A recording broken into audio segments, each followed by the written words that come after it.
নমস্কাৰ জনাবলৈ অন্য এক খবৰ হাতীমাৰীত প্ৰাক্তন প্ৰধানমন্ত্ৰী প্ৰয়াত ইন্দিৰা গান্ধীৰ 103 বছৰীয়া জন্মদিবস উদযাপন দক্ষিণ হালমৰা মানকাছাৰ জিলা কংগ্ৰেছৰ কৰ্মীসকলে ৰাজীৱ ভৱনত 103 সংখ্যক জন্ম জয়ন্তী পালন কৰা পৰিলক্ষিত হৈছে।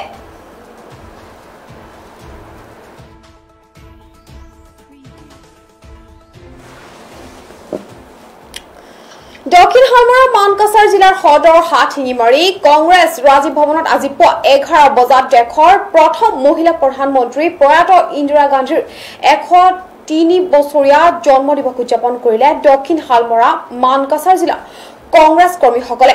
পুনৰবাৰ জনাইছো হাতীমাৰী কংগ্ৰেছ ৰাজীৱ ভৱনত দেশৰ প্ৰথম মহিলা প্ৰধানমন্ত্ৰী প্ৰয়াত ইন্দিৰা গান্ধীৰ 103 বছৰীয়া জন্মদিবস উদযাপন কৰে কংগ্ৰেছে। দক্ষিণ হালমৰা মানকাছাৰ জিলাৰ সদৰ হাতীমাৰী কংগ্ৰেছ ৰাজীৱ ভৱনত বৃহস্পতিবাৰে পুৱা 11 বজাত দেশৰ প্ৰথমগৰাকী মহিলা প্ৰধানমন্ত্ৰী প্ৰয়াত ইন্দিৰা গান্ধীৰ 103 বছৰীয়া জন্মদিবস উদযাপন কৰিলে দক্ষিণ হালমৰা মানকাছাৰ জিলাৰ কংগ্ৰেছ কৰ্মীসকলে।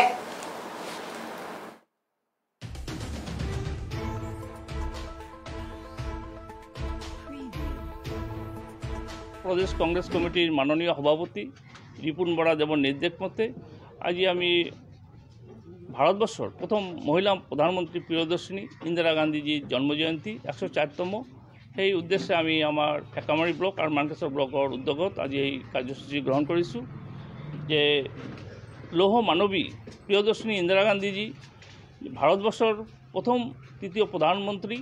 তেওঁ যিদৰে ভাৰতবৰ্ষৰ উন্নতি কৰিছিলে হাজারো ট্রাস্ট এবং বিভিন্নভাবে কেন্দ্রীয় বিদ্যালয় চিকিৎসালয় এবং ভারতের উন্নতির কারণে যে ধরনের চেষ্টা করি বনাই গৈছিলে আর আমি ভারতবাসী সেটা উপভোগ করে আছো।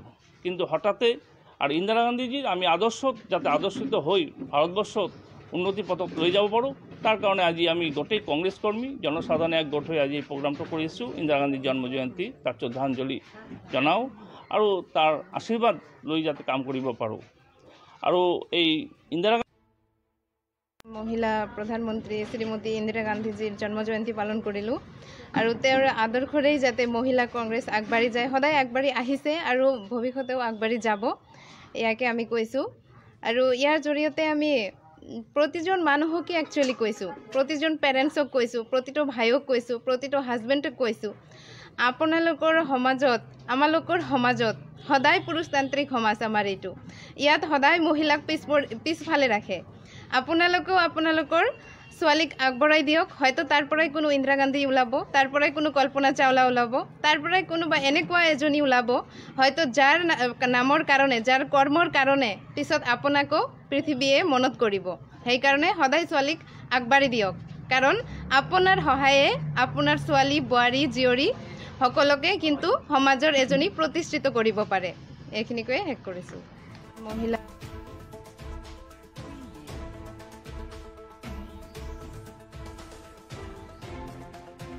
প্ৰাক্তন প্ৰথম মহিলা প্ৰধানমন্ত্ৰী ইন্দিৰা গান্ধীলৈ শ্ৰদ্ধাঞ্জলি জ্ঞাপন কৰি ষ্টুডিঅ' মজিয়াৰ পৰা মই নিশা সময় বিদায় লৈছোঁ। পৰৱৰ্তী খবৰ বাবে চাই থাকিব আপোনালোকৰ প্ৰিয় চেনেল PI নিউজ। ধন্যবাদ।